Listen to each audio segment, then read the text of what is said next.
예, 뜨거운 박수 부탁드립니다.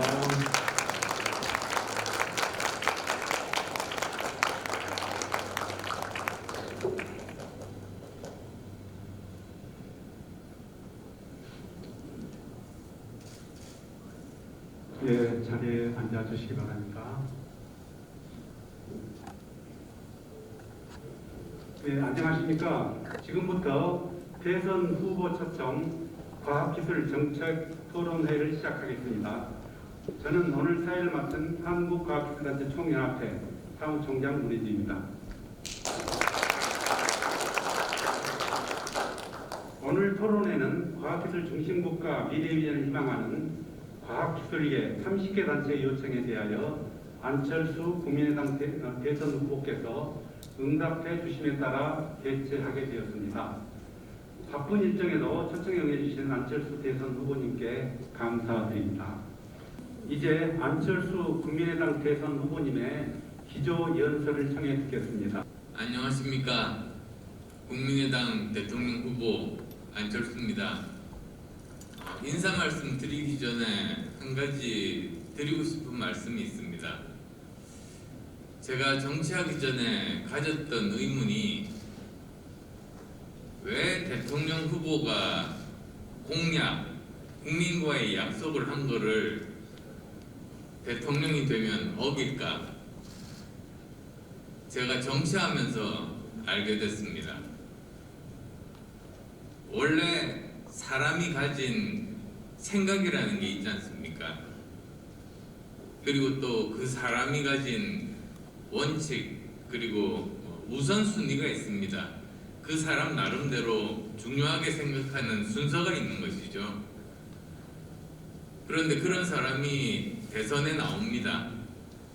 그리고 과학기술 전문가들이 작성한 그런 과학 정책을 읽습니다. 발표합니다. 대통령에 당선되면 그건 다 잊어버리고 원래 본인의 생각, 원래 본인이 가졌던 우선순위대로 그대로 돌아갑니다. 그게 바로 이유입니다. 평소에 과학에 대해서 관심이 없던 사람이 과학기술 공약 아무리 외쳐봤자 그 사람이 대통령이 되면 그건 실행되지 않는다. 그렇게 생각하시면 됩니다. 이번에도 마찬가지일 겁니다.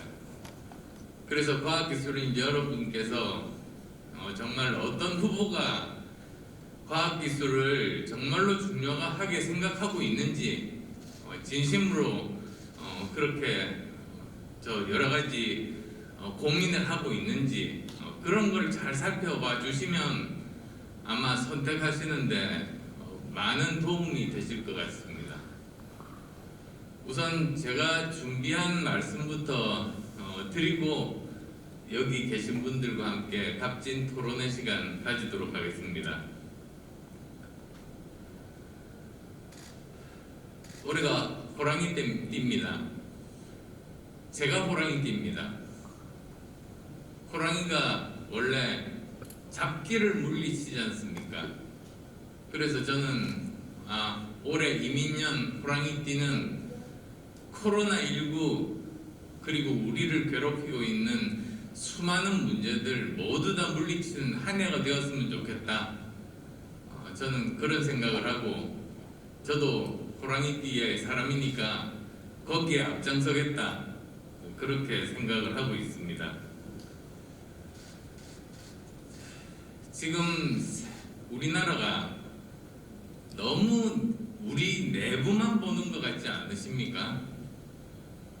내부에서 서로를 보고 싸우고 있습니다. 그런데 아시겠습니다만 지금 세계는 엄청나게 요동을 칩니다. 저는 1, 2년 내에 세계의 지도가 권력 지형이 완전히 바뀔 거라고 생각합니다. 지구의 권력 지형을 크게 바뀌는 세 가지 힘, 3대 트렌드, 이건 제가 지어낸 말입니다. 어디 책 보고 한 건 아니고요. 3대 트렌드가 뭘까 생각해 보면 코로나19 사태, 그리고 지금 현재 일어나는 미국과 중국의 패권 전쟁, 즉 신냉전, 그리고 5년 정도 있으면 다가올 거라고 생각했던 4차 산업혁명이 지금 이 순간에 일어나고 있다는 것, 아마 그 세 가지가 가장 중요한 것이 아닐까 이렇게 생각을 하고 있고요. 저는 그 중에서도 가장 중요한 게 미국과 중국의 신냉전입니다. 아시다시피 그 신냉전의 본질은 남중국해를 둘러싼 군사 패권이 아니라 과학 기술 패권 전쟁이라는 게 정말 핵심입니다. 바이든 대통령이 반도체 웨이퍼를 들고 사진을 찍었습니다. 대한민국 모든 신문 일면에 그 사진이 나왔습니다. 저는 그 사진이 가진 의미가 너무나도 크다고 생각합니다. 지금 현재 우리가 어떤 시대에 살고 있는지를 가장 잘 보여주는 사진 아니겠습니까? 즉, 지금 이 시대는 과학기술 패권을 가지고 있는 나라가 세계를 지배하고 국가 지도자는 그 맨 앞에서 사령관 노릇을 해야 된다. 그 뜻 아니겠습니까? 반대편에는 또 중국이 있습니다.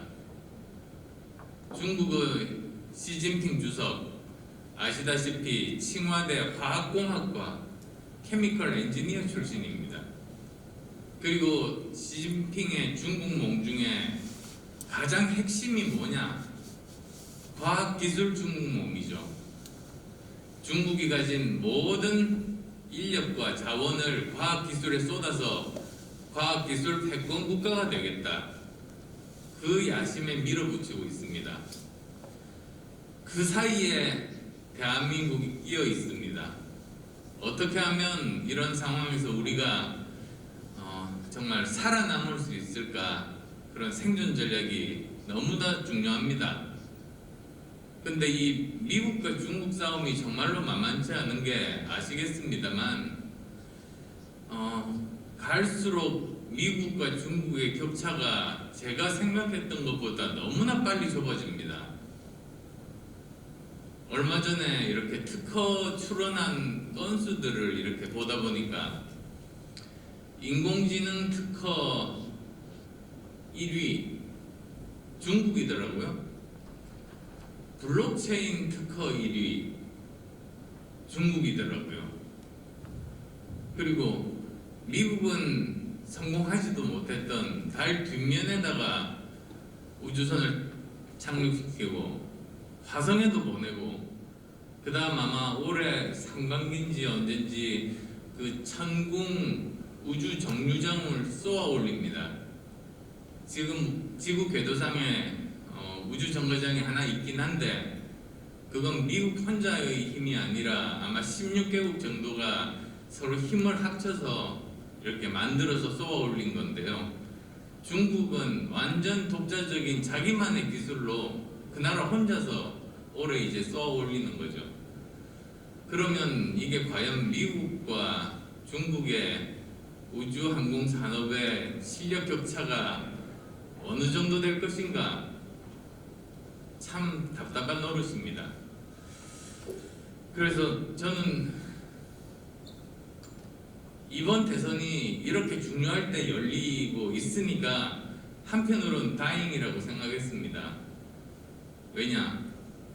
이번 대선에서 가장 중요한 중심에 선 화두가 이러한 미중 과학기술 패권 전쟁 하에서 대한민국의 생존 전략, 그리고 또 미래 먹거리, 미래 일자리에 대한 것, 그것이 화두가 되면 전 국민이 거기에 관심을 집중할 수 있게 되고, 그렇게 사람들의 마음이 모이게 되면 그러면 다음 정부가 그 일을 하는데 추진력을 받을 수 있지 않습니까?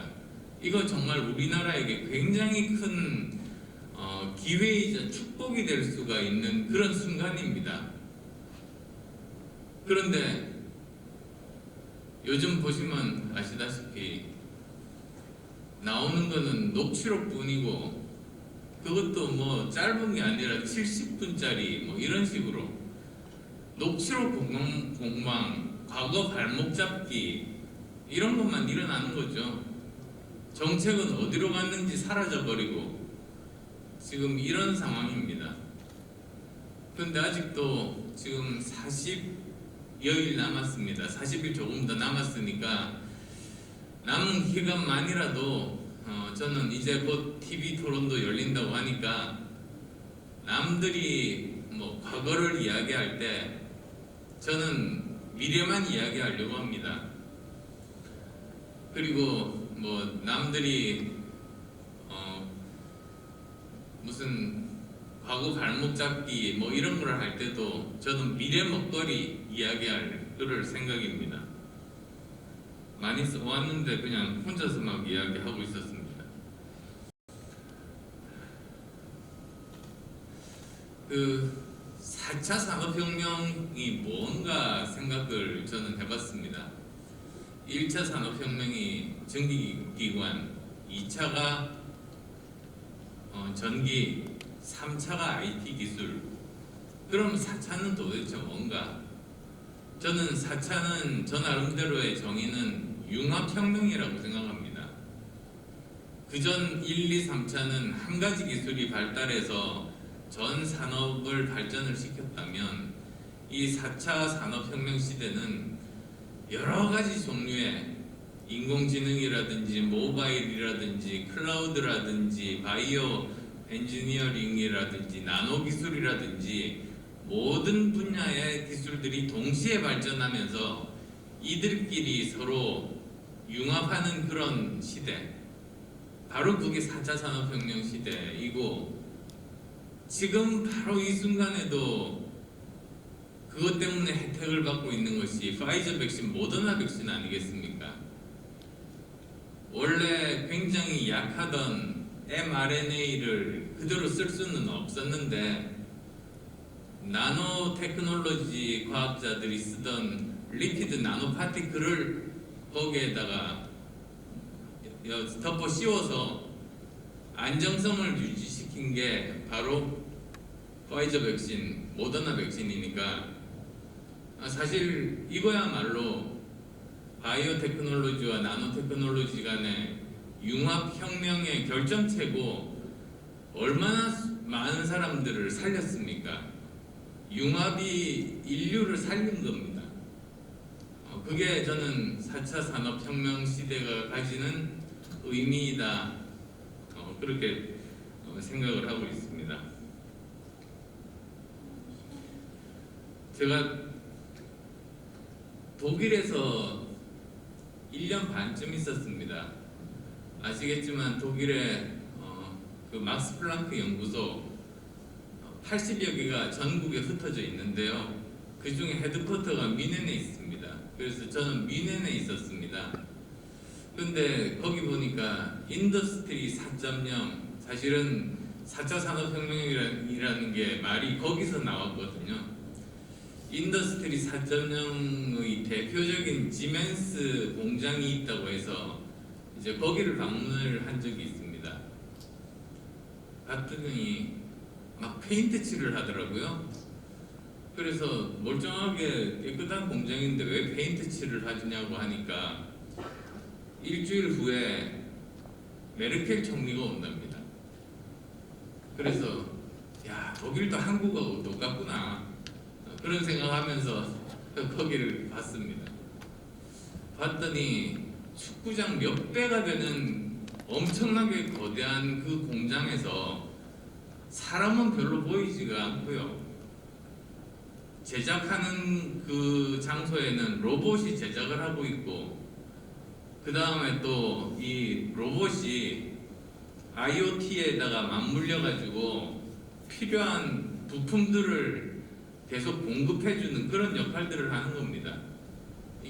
이렇게 되는 게 사실 이제 4차 산업혁명의 모습인데, 그러다 보니까 사람들이 걱정을 많이 하는 거 아니겠습니까? 4차 산업혁명이 생기면 일자리가 줄어든다.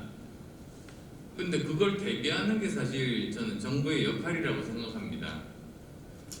조금만 더 상상의 나래를 펼쳐보면 만약에 그 무인 자동차가 일상화가 되면 사람들은 어떻게 될까? 차 안에 앉아서 출근을 하는데 운전할 필요가 없지 않습니까? 그렇게 되면 아마도 자동차 유리창 3면이 LCD 화면으로 바뀔 테고요. 거기를 통해서 엔터테인먼트라든지 에듀케이션이라든지 그런 활동들이 생길 겁니다. 즉 아마도 컨텐츠 산업 수요가 세상 모든 사람들이 출퇴근 시간 하는 만큼 뭐 평균 1시간 걸린다고 치면 하루 2시간씩 컨텐츠를 소비할 수 있는 시간이 생기니까 그 산업의 규모가 엄청나게 커질 겁니다. 그러면 미리 그런 인력들을 교육시켜서 키우고 준비하고 대비하는 게 정부의 역할 아닙니까?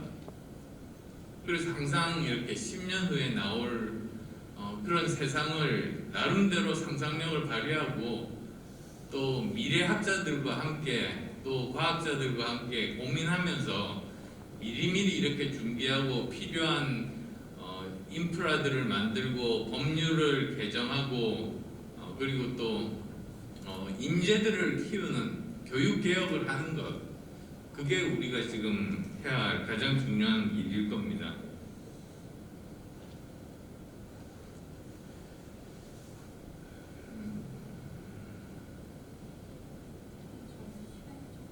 예, 근데 뭐 여러 가지가 있는데 나머지는 제가 여러 가지 질문하실 내용들이 많으셔서요.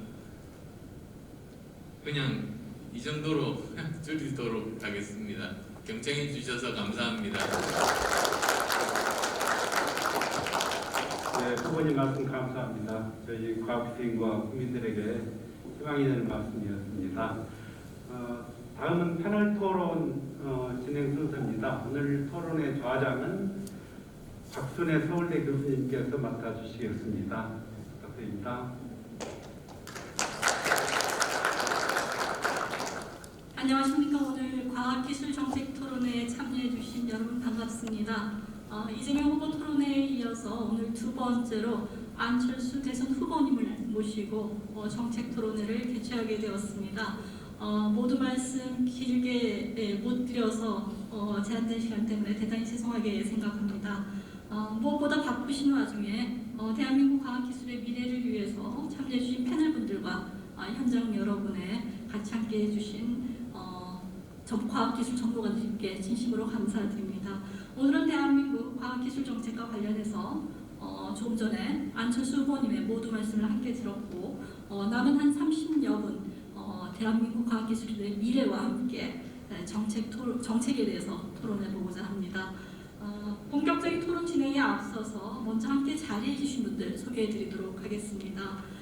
오늘 20대부터 70대까지 세대별 과학기술인들을 한자리에 모셨습니다. 먼저 한국과학기술 한림원 한민국 원장님 70대를 대표해서 참석해 주셨습니다.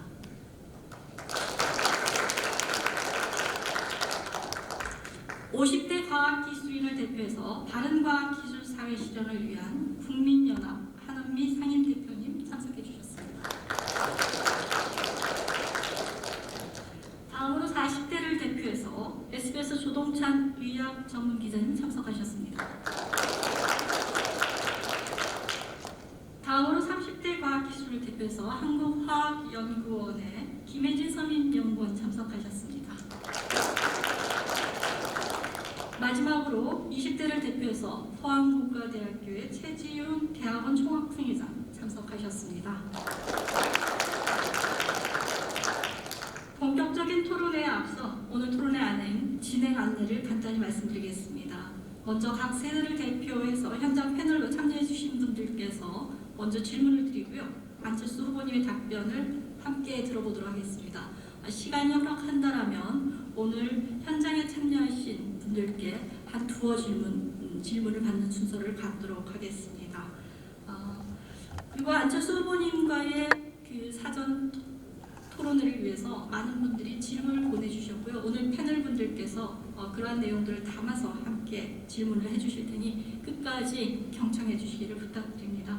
먼저 한국과학기술한림원 한민구 원장님 말씀 부탁드리겠습니다. 네, 감사합니다. 한민구입니다. 먼저 제가 70대를 대표한다고 그러니까 참 기쁘고도 마음이 무겁습니다.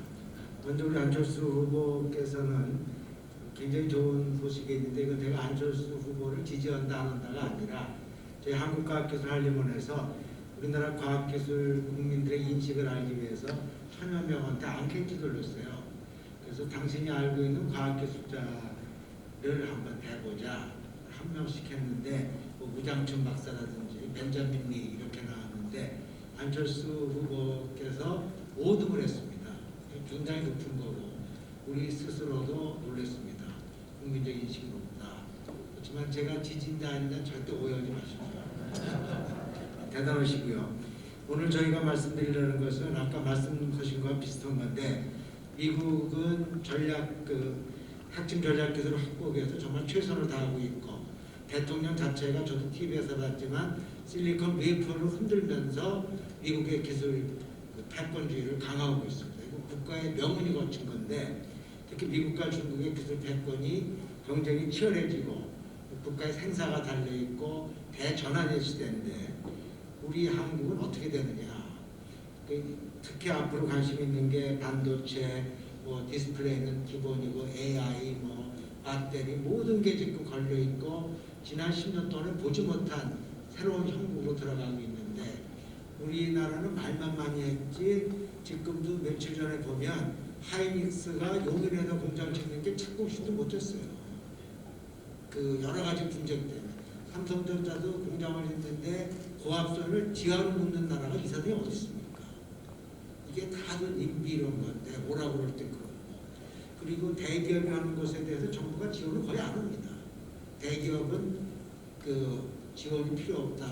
그러면 우리는 이런 걸 결국 대기업 중소기업 문제가 아니라 한국 기업들이 패권을 장악해야 되는데 점점 멀어지고 있고 중국은 급속도로 올라오고 있습니다. 아까 말씀하신 그 자동차 디스플레이는 이미 중국이 거의 다 잠식을 하고 있고 우리는 밀려나는 형국인데 우리 안 후보님께서 초격차를 많이 말씀하셨는데 이런 핵심 전략 기술을 확보하려면 지금처럼 하는 게 아니라 첨단 전략 기술 특성법을 만들자. 이렇게 되면 이게 또 대기업 지원이라고 또 비난받을 수 있지만 이게 대기업 중소기업의 문제가 아니라 우리 기업이 해야 되거든요. 그리고 초격차를 유지하고 이러려면 어떤 생각을 갖고 계신지 국가적인 명운을 어떻게 생각하시는지 대답 좀 해주시면 고맙겠습니다.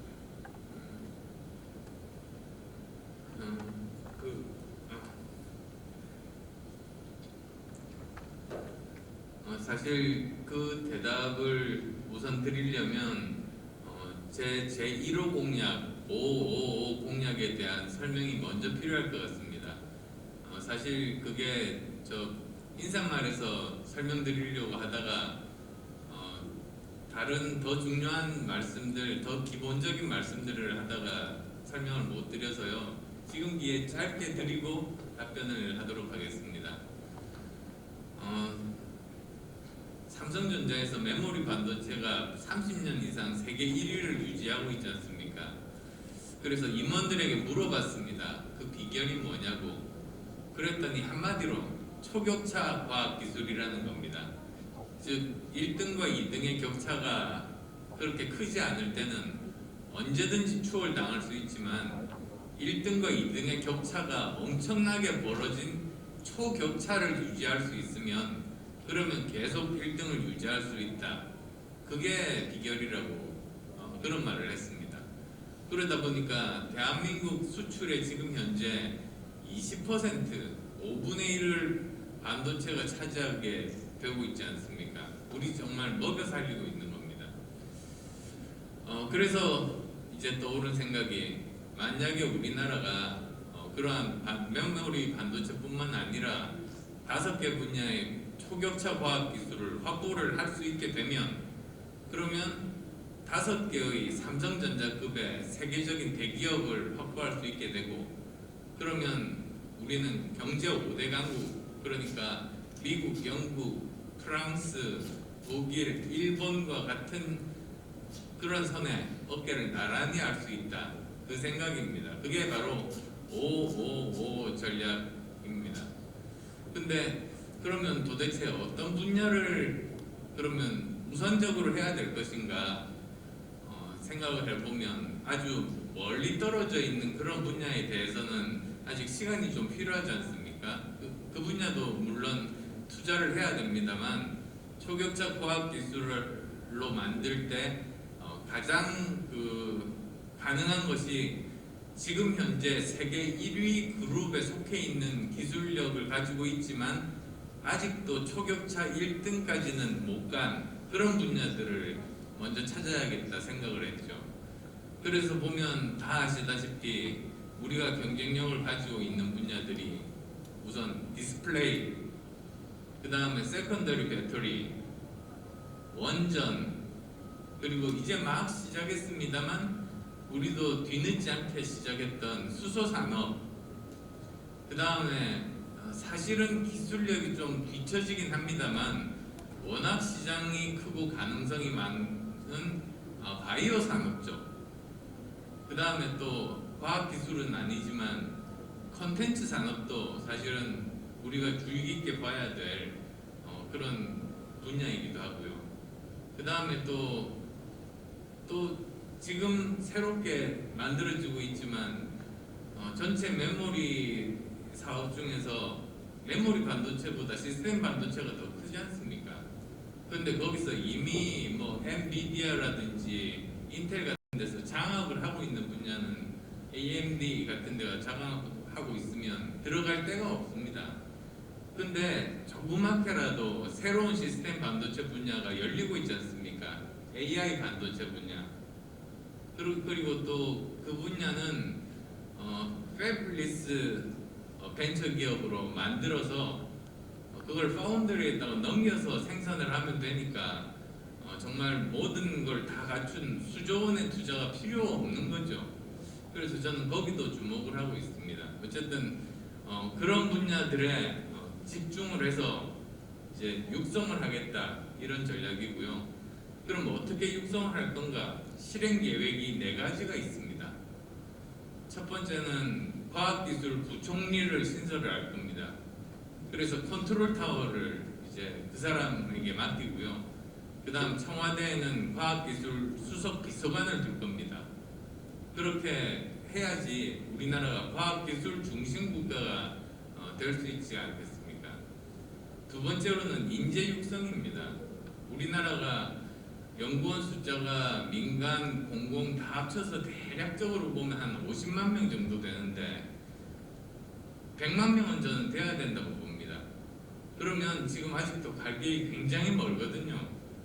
그래서 지금 뭐 수도권의 학생들, 학과들 규제하고 저는 이런 게 오히려 필요 없다기보다 오히려 부정적인 면이 훨씬 더 많은 것 같습니다. 꼭 필요한 분야에서 인재들을 키우기 위해서는 어떤 일이라도 지금 해야 되는데 그런 인재를 육성하는 그런 방법이 있고요. 그 다음 세 번째는 우리가 과학기술에 대한 관리 시스템 자체가 바꿔야 될 필요가 있습니다. 아시다시피 국가 R&D 예산은 엄청나게 많은데 성공률이 98%라는 게 사실 얼마나 절망적입니까? 아마 일반 사람들은 반대로 생각할 겁니다. 우리나라 R&D 투자해서 성공이 98%라면 아우 그게 좋은 일이지 왜 절망적이냐 그럴 텐데 사실 성공률이 그렇게 높다는 거는 될 수 있는 프로젝트만 신청한 거 아니겠습니까? 그러니까 세계에서 누구도 못 만든 거를 새로 만들려고 도전하는 사람도 없어지고 그래서 사실 뭐 결과입니다만 노벨상도 못 받게 되고 그게 제대로 된 산업과도 연결이 되지가 않지 않습니까? 오히려 그것 모두가 사실은 결과 위주의 감사 때문인 것 같습니다. 결국 결과를 보고 성공하면 계속 연구비를 대주고 결과에서 실패하면 연구비를 끊어버리다 보니까 자꾸만 그렇게 가는 거죠. 그것 자체를 완전히 감사 위주의 그 감사로 이렇게 감사가 아니라 과정 위주의 감사로 바꾼다면, 과정에서 성실하고 그리고 도덕적으로 아무런 문제가 없다면 실패해도 결과에 대한 책임을 묻지 않습니다. 그렇게 되면 아마도 0.1%의 가능성이 있는 프로젝트에 도전하는 사람들이 생길 테고요. 999명이 실패해도 한 명은 세상에서 존재하지 않았던 새로운 걸 만들 수가 있게 되는 것 아니겠습니까? 저는 그런 식으로 바꿔야 된다고 봅니다. 그리고 마지막으로 네 번째가 규제 철폐인데요. 이것도 약간 조심해야 되는 게 보수 진영에는 무조건 규제 철폐, 그 다음에 또 반대 진영에서는 무조건 규제 강화, 지금 이러고 있는데 이 사람들이 규제라는 걸 제대로 아는지 모르는지 제가 잘 모르겠더라고요.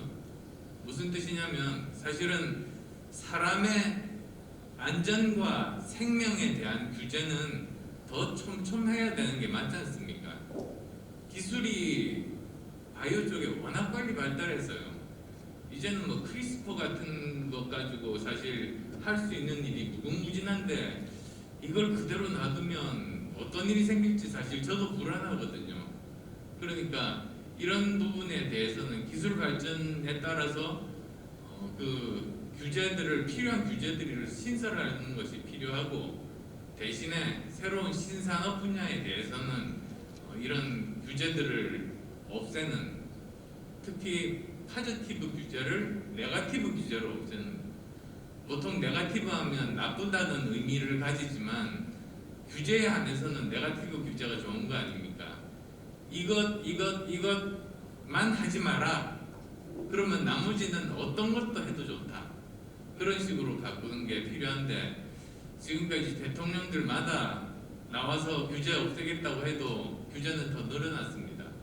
그래서 아예 이걸 책임을 지는, 예를 들면 규제 혁신처 같은 것을 만들어서 국무총리 산하에 두고 이런 것들에 대해서 책임지고 없앨 수 있도록 하는 그런 것들이 필요하지 않을까, 지금 그렇게 생각합니다. 예, 말씀 감사합니다. 이 사회자가 진행을 잘하는 것은 시간을 맞추는 건데요. 오늘 지금 저기 앞에 있는 시간이 0이 되면 현재 생방송은 끝나는 상황이라서 가급적 첫 라운드는 조금 빠르게 진행을 하도록 하겠습니다. 지금부터 질문을 주시는 분들은 1분 이내에 좀 답변을 해주시면 답변은 몇 분 내야 하면 됩니까? 2, 3분 정도 해주시면 2, 3분 됩니다. 첫 번째는 돌아가지 예, 않겠습니다. 알겠습니다. 다음은 그 과실현 한은미 상임 대표님 말씀 부탁드립니다. 네, 시민단체 바른과학기술사회실현을 위한 국민연합 과실현 상임대표 한은미입니다. 저는 전남대학교 본과대학 화학공학부 교수로 재직 중입니다. 지역 균형 발전과 지역 과학기술에 대한 질문을 드리고 싶습니다. 거의 한 6년 넘게 지방과학기술진흥협의회 위원 활동을 하고 있고요. 현재 국가연구개발 중장기 투자 전략에서 지역과 인프라 분과위원장을 맡고 있습니다. 그 과정에서 지역의 자립성장 기반 마련, 그리고 지역의 균형 발전, 이런 것들은 어떤 혁신적인 정책 개발이 되지 않고서는 너무나 더딘 변화를 체험하고 있습니다. 후보께서는 의사, 또 기업인, 또 교수, 또 중앙 정치인으로서 성공가도를 달리고 있다고 국민들이 거의 인식을 하고 있는데요. 그래서 실제 반대로 소외계층이랄지 지역에 대한 그런 지역 소멸에 대한 문제를 조금 더 약화시켜서 보고 있지 않나 하는 우려도 갖고 있습니다. 그래서 과학기술 인력들이 수도권으로 집중되는 것, 그리고 지방대 위기가 닥치는 것들, 이런 것들이 결국 지역 산업의 인재 유출로 될 것이고, 결국은 지역의 과학기술 역량이 약화되는 결과를 초래할 것입니다. 그래서 과학기술 연구 개발의 수월성 유지와 그리고 지역 발전 균형이라는 그 상충된 문제를 어떻게 풀어가실 것인지, 좀 실제적이고 좀 효율적인 그러한 경쟁력 강화를 추구하는 그러한 지역 연구개발 그러한 정책에 대해서 좀 말씀을 듣고 싶습니다. 저는 지역 균형 발전론자입니다. 그게 제 철학입니다. 근데 어떻게 하면 지역 균형 발전이 가능한가? 핵심은 지방 정부가 민간 기업을 유치할 수 있는 법적인 권한과 재정권을 확보하는 데 있습니다. 지금까지 대한민국 정부가 공기관을 내려보냈습니다. 그게 지역 발전에 도움이 됐습니까? 전혀 안 됐습니다. 오히려 저는 제대로 된 민간 기업을 지자체가 유치를 할 수 있으면 거기에 따라서 일자리들이 많이 생기고 그러면 그 지역에 있는 대학 졸업생들이 거기에 취직을 하게 되고 그 지역 경제가 발전이 되고 이게 선순환된다고 봅니다. 참 좋은 애가 그거 같아요. 아마존 다 아실 겁니다. 시애틀에 있는 아마존 본사가 이제 비좁아서 제2 아마존 본사를 만들려고 공모를 했죠. 그랬더니 미국의 거의 다는 아니지만 어쨌든 굉장히 많은 주가 이제 응모를 했습니다. 치열한 경쟁 끝에 버지니아 주가 당선이 됐죠. 그래서 지금 제가 최근 사진 보니까 거의 다 지어가더라고요. 이제 근데 벌써 거기는 기대감이 때문인지 그 지역 경제는 이미 활성화가 많이 되어 있습니다. 벌써. 근데 왜 버지니아 주를 택했는가? 그 원인을 이렇게 살펴보니까 그 몇 가지 조건들, 그러니까 세부적인 조건은 알려지지 않았습니다만 예를 들면 이런 겁니다. 국공유지를 100년 동안 무상으로 임대해주고 법인세를 10몇 년간 감면해주고 그 다음에 아마존에서 꼭 필요한 분야의 인력들이 있으면 버지니아 테크부터 해서 좋은 대학들 많으니까요. 거기에다가 아마존에서 필요한 인력들만 양성하는 특수 과정을 설립을 해서라도 필요한 인재들을 그냥 맞춤형으로 공급해 주겠다. 이런 조건들이 다 포함된 걸로 알고 있습니다. 그러면 과연 한국에서 지자체가 그걸 할 수 있는가? 불가능합니다. 그 정도의 권한이 법적인 권한도 재정권도 없기 때문입니다. 그래서 정말로 중요한 것은 다음 정부에서는 중앙정부가 독점하고 있는 이 법률적인 권한과 재정 권한을 지방정부에게 주는 겁니다. 어느 정도만큼? 민간 기업을 스스로 자생적으로 유치할 수 있을 만큼의 권한을 주는 게 저는 맞다고 봅니다. 그렇게 되면 이제 아마 치열한 경쟁이 일어날 겁니다. 지자체들 간에 서로 좋은 기업을 유치하려고 경쟁이 일어날 텐데요. 이게 바로 제 제1호 공약과 연결이 됩니다. 제가 말씀드렸죠. 이제 제가 제일 중점을 둔 것은 초격차 과학기술 5개 이상 분야를 키우겠다고 한 겁니다. 그러면 아마도 그 각 지자체마다 능력이라는 게 사실은 한계가 있기 때문에 서로 치열하게 경쟁하면서 아마도 최소한 하나 정도는 그렇게 유치할 수 있지 않을까 이런 생각들이 들고요. 참 하나 빼먹었다.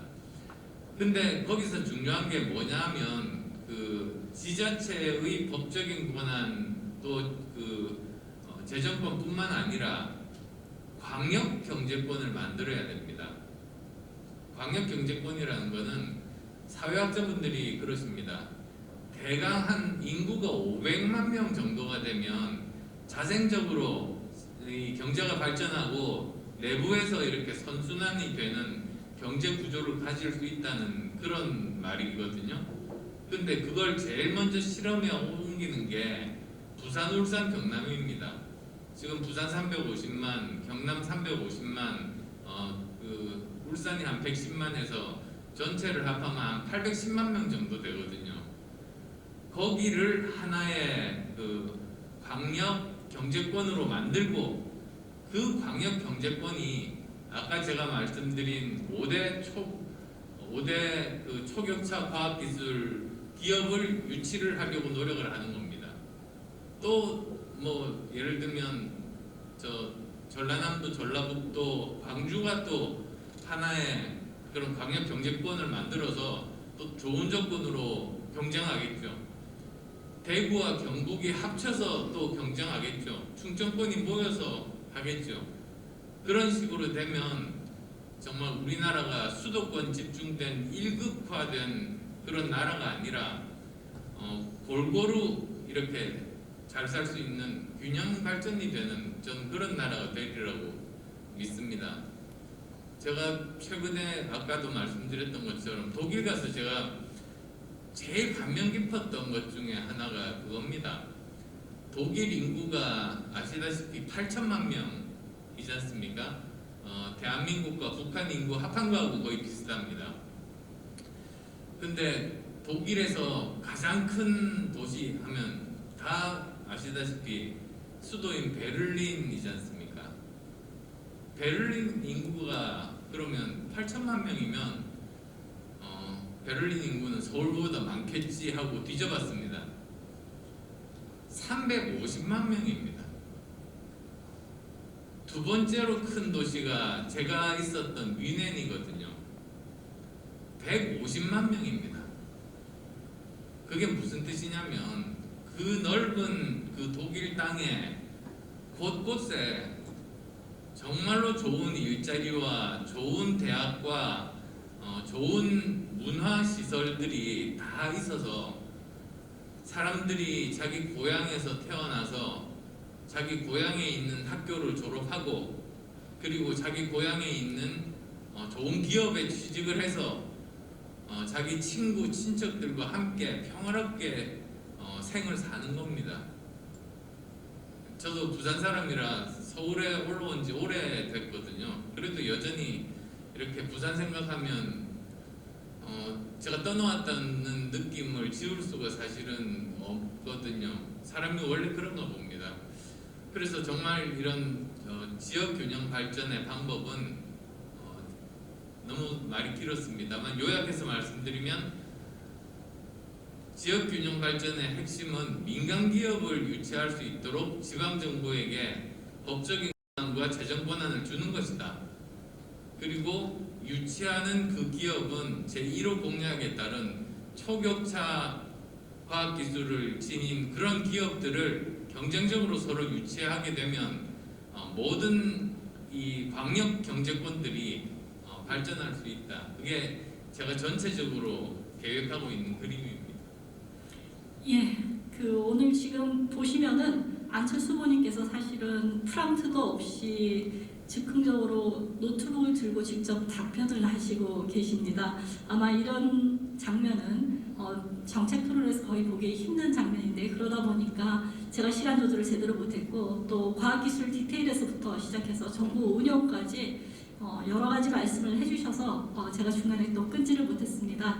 시간이 저희가 생방송 시간은 얼마 남지 않았고 이어서 계속 토론회는 이어질 거고요.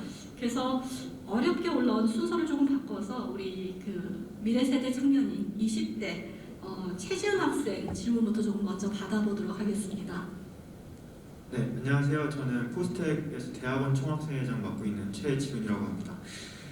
제가 어린 시절부터 안철수 후보님을 롤모델로 삼고 국가적으로 기여할 수 있는 과학자의 꿈을 키워왔는데요. 아마 많은 또래들이 그럴 겁니다. 그런데 같은 꿈을 꿔왔던 다른 친구들이 과학기술 연구가 아닌 다른 분야로 많이 빠지는 걸 보면서 좀 아쉬웠고 또 이게 국가적으로 굉장히 손해라는 생각이 들었습니다. 아무래도 대학원생이나 박사후 연구원으로서 어떻게 안심하고 커리어를 쌓을 수 없는 그런 처우, 그거하고 이제 자기가 주도적인 연구를 할 수 없는 환경, 이런 것들이 영향을 미친다고 생각을 하는데 이런 청년 과학 기술인들이 좀 더 창의적이고 혁신적인 연구를 이어나갈 수 있도록 하는 시스템이 굉장히 중요하다고 생각합니다. 이런 인재 양성 계획에 대한 후보님의 생각을 듣고 싶습니다.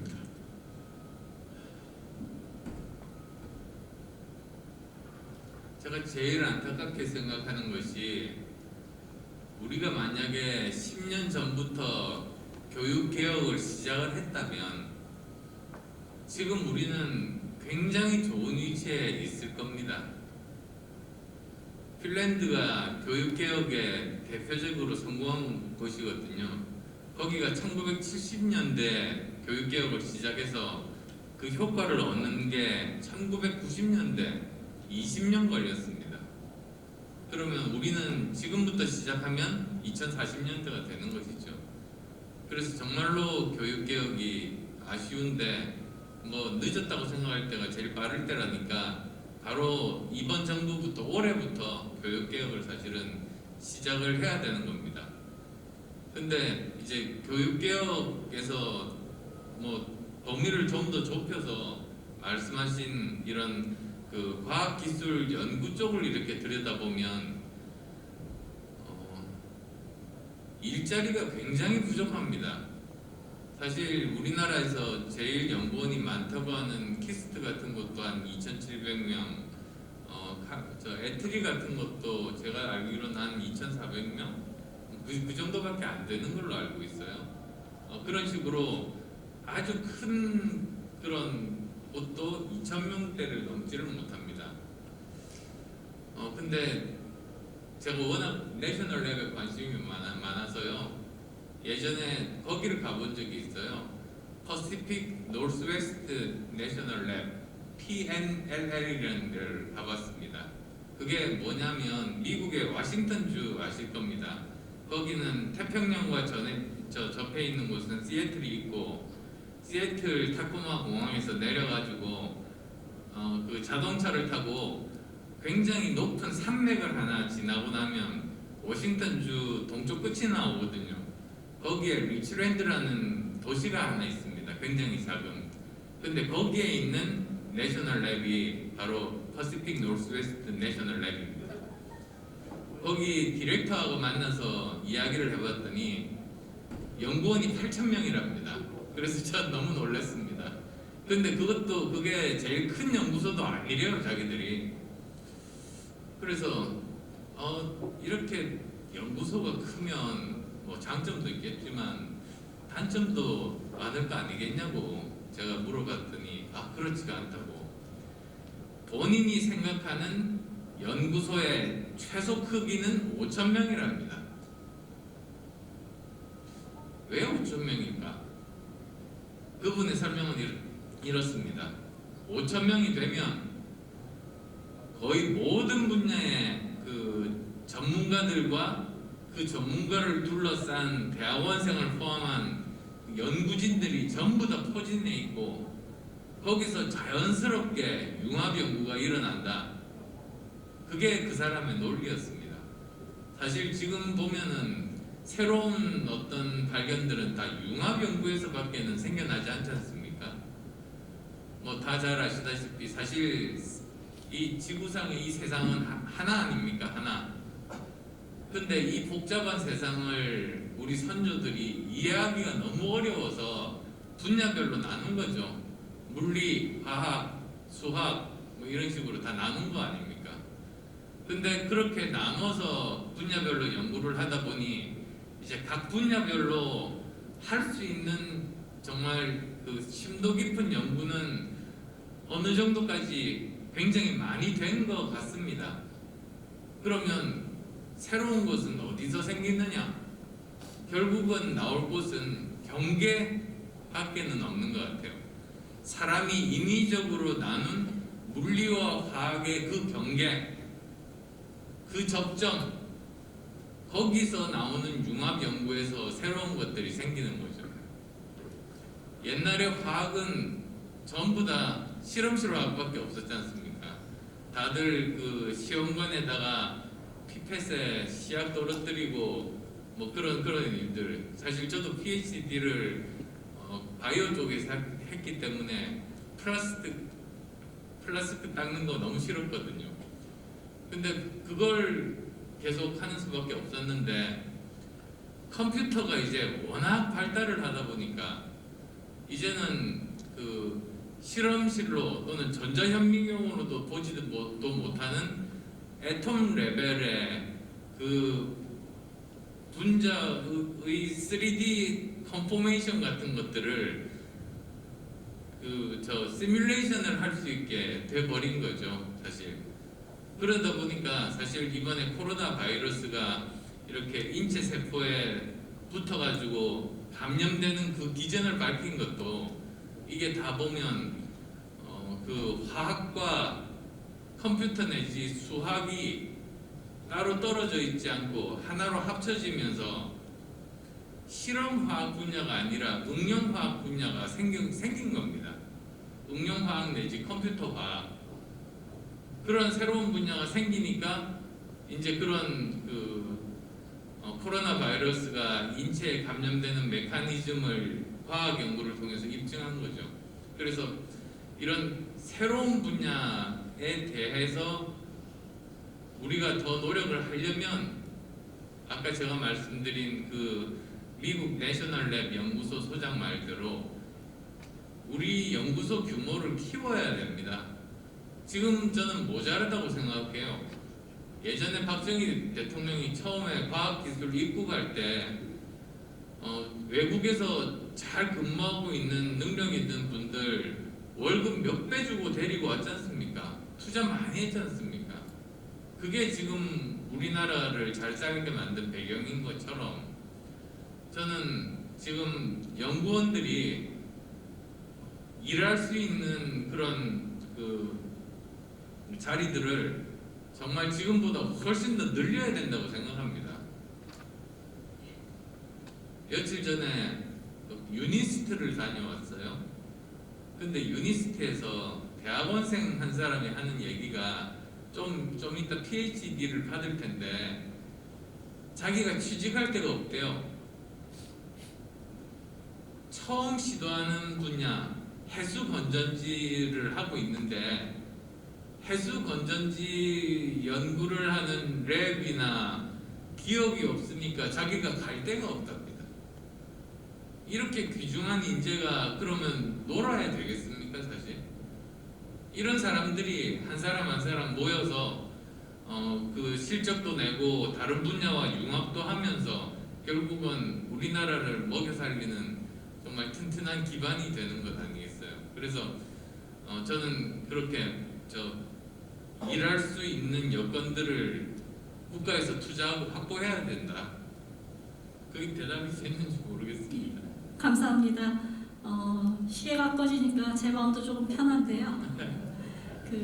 과학기술 인력을 늘리는 방법과 동시에 대한민국을 과학기술 강국으로 만드는 이 학문간의 벽을 허물고 거대한 연구소를 만들겠다고 하시니까 과학기술을 지망하는 모든 학생들은 꿈을 가지시고 공부를 하시면 좋을 것 같다. 그 길이 곧 대한민국이 강국이 되는 길이다. 그렇게 생각을 합니다. 이어서 다음 질문 받아보도록 하겠습니다. 다음은 조동찬 의학 전문 기자님 말씀 부탁드립니다. 네, SBS 조동찬입니다. 저는 보건의료를 대표해서 질문을 드릴 텐데 일단 문재인 정권 이후 K박역이 잘한 것도 있고 잘못한 것도 있을 겁니다. 그 각각이 무엇인지 말씀해 주시고 전반적으로 점수는 몇 점 정도, 100점 만점에 몇 점 정도로 평가해 주실 수 있는지, 그리고 그게 지금 코로나19가 엔데믹, 그러니까 풍토병 형태든 아니면 또 다른 변이의 팬데믹 형태든 장기화될 거라는 건 뭐 거의 확실시되고 있는데 새로운 정권의 2022년부터 코로나19 대응의 가장 중요한 점은 무엇인지 말씀 부탁드리겠습니다. 현 정권의 코로나19 대응 중에 가장 잘못한 점은 객관적인 사실에 기반한 과학적인 방법으로 방역을 한 것이 아니라 과학 방역을 한 것이 아니라 여론조사를 통해서 정치 방역을 한 것에 있다고 저는 봅니다. 그게 가장 문제점이고요. 그 다음에 또 전문가가 결정을 한 게 아니라 정치인이나 행정가가 최종 결정을 했다는데 결정적인 착오가 있다고 봅니다. 사실 전문가들은 다 알거든요. 예를 들면 이렇습니다. 2020년 1월 20일입니다. 1월 26일입니다. 그때는 우리나라에서 저 코로나 확진자가 1명 정도 나왔을 때였을 거예요. 그때 제가 언론에 이야기했습니다. 그게 신문에도 이렇게 나서 찾아보시면 나옵니다. 그때는 우한 폐렴이라고 그랬거든요. 제목이 이렇죠. 우한 폐렴은 메르스보다 사스보다도 더 위험하다. 그게 제가 짐작으로 그랬겠습니까? 모든 아티클 찾아보고 외국에 아는 전문가들하고 이야기해 본 다음에 내린 결론이죠. 근데 나흘 지난 1월 30일 문재인 대통령께서 그 말씀을 하셨어요. 불필요한 공포감을 조성하는 가짜뉴스에 대해서는 엄단하겠다. 그게 불행의 시작입니다, 사실. 그리고 또 2월 초가 됐어요. 2월 1일인가가 되는데 그때 보니까 대만이 중국으로부터 오는 모든 외국인 입국을 닫아버리더라고요.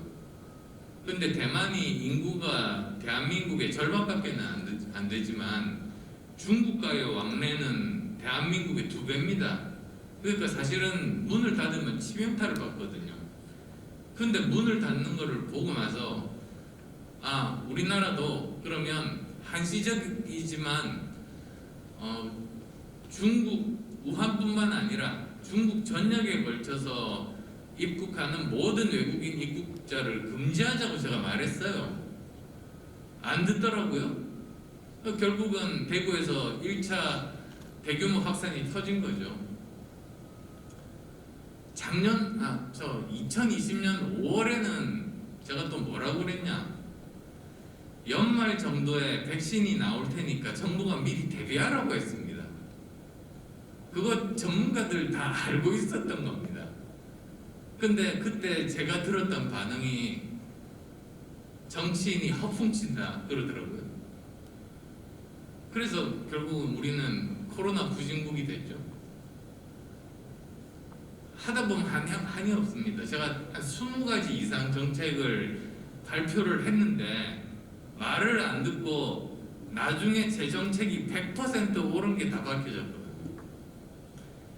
위드 코로나를 한다고 몇 달 전에 그랬잖아요. 그래서 제가 경고를 했어요. 몇 가지 미리 하고 위드 코로나를 하라.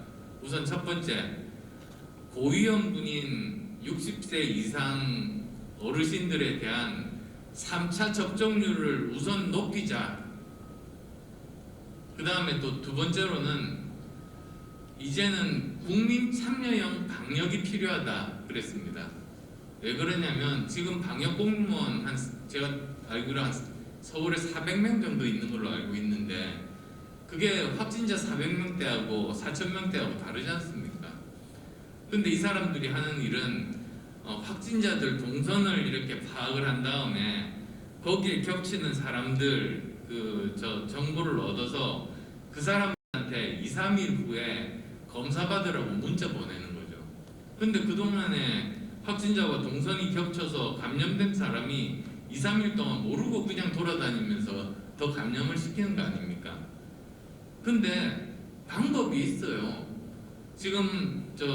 지금도 우리가 다운받을 수 있는 앱에 보면은 자기의 동선을 기록하는 앱이 있습니다. 그리고 그건 그 프라이버시가 보장이 돼서 정부에서 그 데이터를 가져갈 수 없게 돼 있습니다. 대신에 정부에서는 확진자 동선에 대한 데이터를 실시간으로 줍니다. 그러면 개인은 실시간으로 자기가 확진자와 동선이 겹친 거를 바로 그 순간에 알 수가 있고 그때 바로 검사하러 가면 그러면 그만큼 이렇게 오미크론이 이렇게까지 많이 퍼지는 것을 조금이라도 더 막을 수 있는 거거든요. 그게 제가 말씀드리는 국민 참여형 방역이고요. 그 다음 또 그때는 세 번째는 그랬습니다. 확진자 10,000명, 그 다음에 위중증자 2,000명을 치료할 수 있는 병실과 의료진을 미리 확보해 놓고 나서 그 세 가지를 하고 나서 위드 코로나를 하라. 그 말도 안 들어가지고 지금 이 모양 이 꼴 아닙니까 사실. 근데 어쨌든 그 지금이라도 이제 해야죠 사실은. 그래서 아까 말씀드린 그런 이제 접종률을 높이는 일들, 사실 3차 접종까지 가면은 그래도 오미크론에 대한 방역력은 생긴다고들 돼 있거든요. 그 다음에 지금 문제가 되는 게 아이들인데요.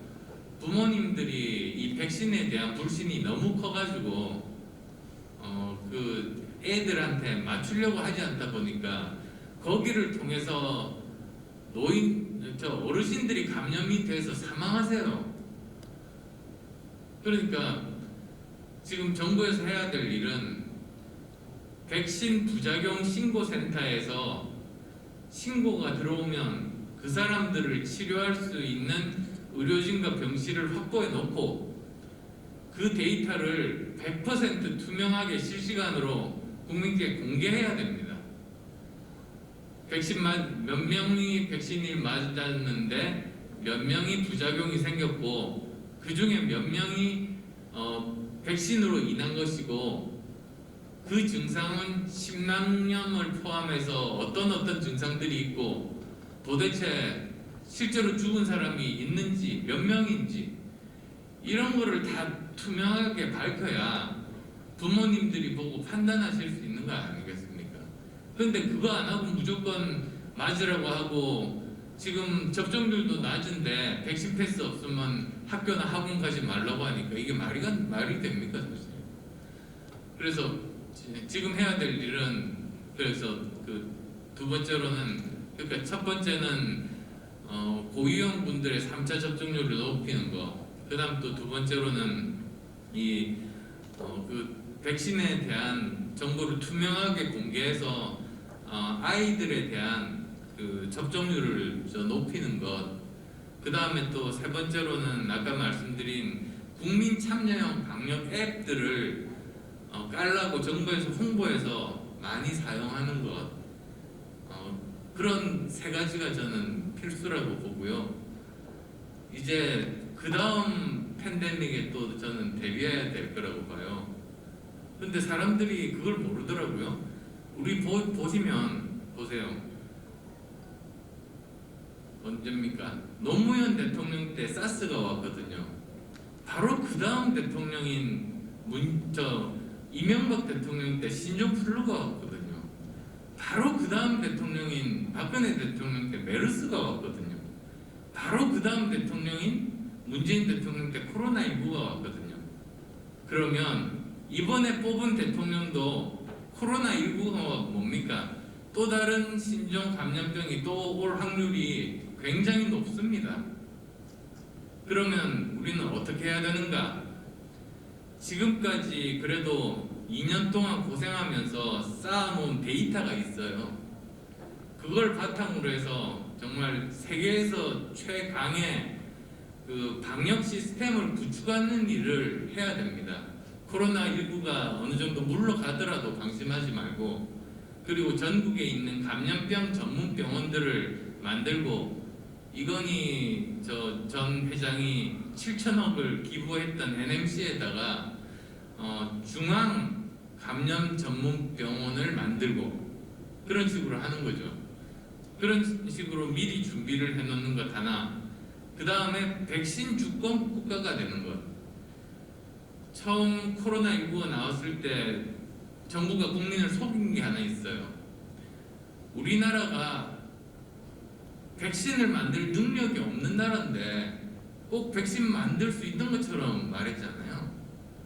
백신 만드는 능력을 가지려면 그게 얼마나 오랜 기간 동안 얼마나 많은 돈과 인력과 실패와 성공을 거듭해야지 가질 수 있는 능력인데, 그거 하나도 안 하고 우리 만들 수 있다고 허풍치니까 그게 됩니까?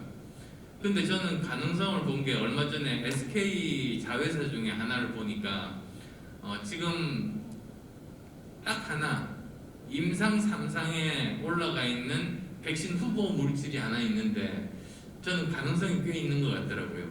어쩌면 mRNA 백신의 부작용보다 더 적을 수도 있겠더라고요. 그러니까 mRNA라는 게 사실은 사람 세포 속에 들어가서 사람 세포가 단백질의 스파이크 단백질을 만들어서 항체를 만드는 거 아니에요. 근데 지금 SK에서 하는 거는 그게 아니고 노바백스 비슷하게 스파이크 단백질 자체를 리컴비네이션해서 만드는 거예요. 그러니까 저 감염도 안 되고 바로 거기에다가 항체가 만들어질 수가 있어서 부작용도 적지 않을까 그런 기대를 합니다. 이런 일들을 저는 해야 된다고 봅니다. 너무 진지하게 설명을 해주셔서 중간에 감이 제가 끊지를 못했습니다. 충분히 답변이 되셨으리라고 생각하고요. 다음으로 한국화학연구원의 김혜진 선임연구원님, 실제 현장에 계시니까 관련해서 질문이 많으실 것 같습니다. 안녕하세요. 저는 한국화학연구원 김혜진이라고 합니다. 저는 기초 연구를 하는 과학자이기 때문에 그런 기초 연구 강화에 대해서 말씀해주신 후보자님의 그 정책에 대해서 관심이 굉장히 많습니다. 실제로 코로나 바이러스 위기나 작년에 있었던 뭐 불소나 요소수 수급 대란 같은 걸 보면 이런 말씀하셨던 듯이 기술 패권 시대에 국가적 위기에 대응할 수 있는 그런 기초과학이 굉장히 중요하지 않을까 생각하고 그런 부분들에 대해서 많은 분들이 공감을 갖고 있기 때문에 연구개발 투자에 대한 이야기도 많이 늘어나고 있는 것 같습니다. 근데 사실 연구개발 투자라고 하면 연구비 증액에 치중돼서 이야기되는 경우가 많은데 사실 연구비 증액도 굉장히 중요합니다만 여기에 맞춰서 연구 인력 그리고 이 인력들이 연구를 할 수 있는 공간과 시설 확충도 굉장히 중요하지 않을까 생각하고 있습니다. 그리고 이런 인력에 대해서 다시 조금 더 말씀을 드리면 사실 이제 후보자님께서도 많이 알고 계신 것 같은데 우리나라 연구 인력이 50만 명 정도 된다고 하셨는데 실제 연구소나 대학에서 연구하고 있는 기초 연구 인력은 2만 명 정도밖에 되지 않습니다. 그래서 독일과 비교를 해서 보았을 때도 총 인구수는 독일이 우리나라에 비해서 2배가 채 되지 않는데 기초인력, 연구인력만 따졌을 때 전체를 보지 않아도 6배가 훨씬 넘는 인력이 독일에는 있습니다. 그렇기 때문에 이제 연구인력 강화에 대해서 구체적으로 고민을 해봐야 하지 않을까 생각이 되거든요. 그래서 해외 인력 유치에 대한 이야기를 많이 해주셨었는데 국내에서도 연구 인력들을 어떻게 확충할 수 있을지에 대한 해안이 있으신지 국가가 기초과학의 그런 발전을 위해서 어떤 역할을 할 수 있을지 그런 이야기를 좀 듣고 싶습니다. 정확한 대답이 될 수 있을지는 모르겠습니다만 한번 들어보시고 이런 분야가 이런 포인트가 아니라면 다시 말씀해 주세요. 지금까지 우리나라가 과학기술에 투자를 했다는 것은 사실은 과학에는 투자 안 하고 기술에만 투자한 거 아닌가 저는 그런 문제의식을 가지고 있습니다. 또는 기초과학에는 거의 투자 안 하고 응용과학과 기술에만 투자했다. 저는 그렇게 보고 있거든요. 그래서 성과도 있었죠. 저 패스트 팔로워에게는 최적의 전략이니까. 그러니까 여기까지 우리가 온 거죠. 근데 우리가 기초과학에 투자를 하고 그 기반이 단단하지 않으면 한 걸음도 못 나갑니다. 사람들이 무슨 대통령부터 퍼스트 무버가 되어야 된다고 하는데 기초과학 기반이 없는 나라는 절대로 불가능한 거가 퍼스트 무버 아니겠어요? 기초과학에 대한 그 기반이 없으면 일본이 노벨상을 많이 받는다고 왜 그러냐고 자꾸 그러는데 일본, 독일 다 기초과학 베이스가 얼마나 단단한데요. 제가 있었던 막스 플랑크 연구소가 거기에 이제 벽에 헤드쿼터에 사진이 붙어 있어요. 38명. 노벨 수상자 38명을 한 기관에서 배출한 게 세계에서 유일하거든요. 근데 거기는 또 조금은 다르더라고요. 지금 미국은 5,000명 이상을 한꺼번에 이렇게 모으잖아요. 독일은 또 시스템이 굉장히 다른 게 도시마다 연구하는 분야가 따로따로 있어요. 예를 들면 마인츠, 프랑크푸르트 부근에 있는 그 마인츠에서는 화학 막스 플랑크 연구소가 있습니다. 저는 혁신, 미네네는 헤드쿼터 겸 혁신에 관한 막스 플랑크 연구소가 있고요. 뭐 이런 식이죠. 그러면서 서로 유기적으로 이야기를 하고 있고요. 근데 또 그것만 있는 게 아니에요. 거기는 기초과학만 하는 연구소고요. 프라운호퍼라는 연구소는 그것도 독일 전역에 흩어져 있고, 그것도 신기하게 헤드쿼터가 제가 살던 집 바로 앞에 있었어요. 미네네. 그래서 또 거기도 갔죠. 가보니까 거기서는 모든 것을 논문 수와 상업화 성공으로만 평가를 하는 겁니다. 그 연구소에서는 논문을 아무리 많이 써봤자 평가를 못 받아요. 자기들이 하는 일은 응용과학과 산업화다 분명하더라고요. 이걸로 뭐 논문 쓰려면 차라리 대학이나 막스 플랑크 가지고 그쪽으로 가지 우리한테 있지 마라, 이런 식이에요. 또 반대로 막스 플랑크도 그 연구 논문 말고 그 응용과학과 좀 가깝거나 또는 그 특허를 이렇게 내려고 하면 우리한테 있지 말고 프라운호퍼한테 가라고, 이런 식이거든요. 근데 우리나라는 보면 모두 다 요구해요. 우리나라 국제연구소에서는 논문도 많이 써야 되고 특허도 많이 내야 되고, 그 다음에 또 벤처기업들 창업해서 산업화에도 이바지해야 되고. 저는 이거 안 맞는 것 같습니다. 집중해서 다 역할들을 분담을 하고 거기에 따라서 열심히 노력을 해야지만 되는 건데, 최근에 IBS를 갔어요. IBS 기대를 가지고 갔는데 제가 엄청나게 절망했습니다. 사실 IBS를 한 이유가 정말 우리나라가 기초과학이 모자라다는 인식을 한 것도 사실은 저는 굉장히 놀라운데, 정부에서 그러면 어떻게 하면 기초과학을 키울 것인가, 사실 기초과학으로 어떤 성과를 얻겠다 이렇게 하면 안 되잖아요. 사실 기초과학이라는 게 성과와 상관없이 어쨌든 정말로 필요한 그런 연구를 아주 장기간, 그러니까 우리나라 정부의 문제점은 단기 성과에 집착하는 게 우리나라 과학기술, 모든 과학기술의 문제가 대통령 임기 5년 내에 단기 성과에 집착하는데 모든 문제의 뿌리가 거기 다 있습니다, 사실.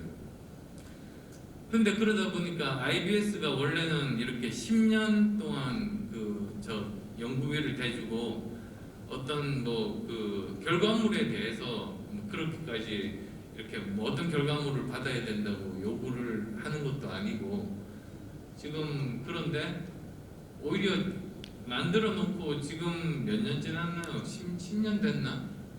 아마 10년 아니면 10년이 안 됐나 그럴 겁니다. 다른 국제연구소하고 다를 바가 없더라고요. 이렇게 지원하는 거나 평가하는 기준이나. 그래서 점점 그냥 하나의 국제연구소 중 하나. 그럼 IBS를 왜 만들었나? 이런 생각들이 들었습니다. 그래서도 사실 저도 기초과학자 출신이에요. 제가 했던 연구가 그겁니다. 심장세포막에 거기에 이온 채널들이 많거든요. 소디움 채널도 있고 포타슘 채널. 근데 저는 칼슘 채널 연구했어요. 그래서 거기에 있는 커런트를 패치 클램프로 이제 기록하는 그걸로 해서 박사를 받았는데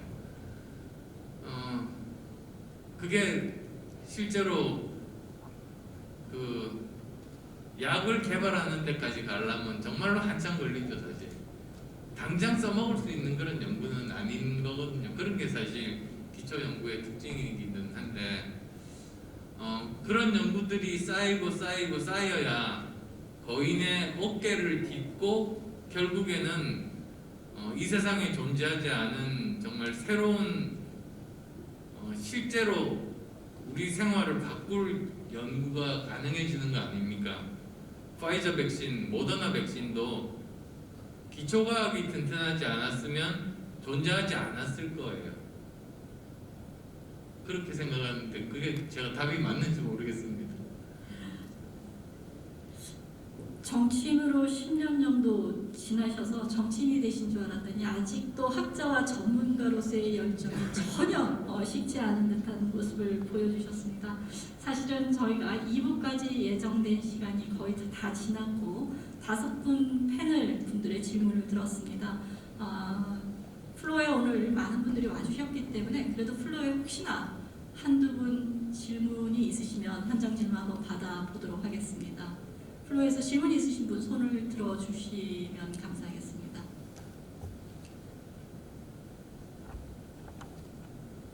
먼저 간단하게 자기 소개해 주시고 1분 이내로 질문 짧게 해주시면 감사하겠습니다. 네, 그 출연연과 기술인 협의회 정연합회 회장 이석규입니다. 짧게 질문 드리겠습니다. 준비 연구는 많은데 우선은 오늘 그 토론자 중에 20대하고 30대에서 제기하지 않은 문제가 그러니까 어렵게 공부를 하고 박사학위를 받았고 또 어떤 초급자 갈검 그런 일들을 연구를 해도 취직할 데가 없어요. 그러니까 지금 국내에서 이공계 학위를 한 사람들이 대부분 다 외국에 나가 있고 그리고 또 우리는 거꾸로 사람이 없다고 또 외국 이공계 박사기자를 영입한다 그런 얘기를 하고 있는데 그걸 해결할 수 있는 방법이 저는 지금 그 국가 R&D가 산업계 학교 연구계 이렇게 나눠져 있는데 그 출연연에서 지금 현재 출연연의 그 연구 인력이 지금 국가과학기술연구회에서 하나 25개 그 기관에서 근무하고 있는 인력이 17,000여 명쯤 됩니다. 그 중에 박사학위 소지자가 포스터를 포함해서 10,000 명이 채 안 됩니다. 그래서 저는 이렇게 어렵게 공부하고 그 능력이 우수한 그런 그 이공계 인력들을 출연연에 영입을 하면 출연연에 영입하게 되면 지금 신진 연구자 그다음에 여성 경력단들 여성 과학 기술인 이런 문제 다 해결이 될 것 같거든요. 그래서 저는 후보님께 출연연에 연구 인력 5만 명 확충 이걸 공약으로 제시할 수 있는지 질문을 드립니다. 네. 다음 일정 있으시다고 빨리 마무리해달라는 요청이 있습니다. 마무리 부탁드립니다.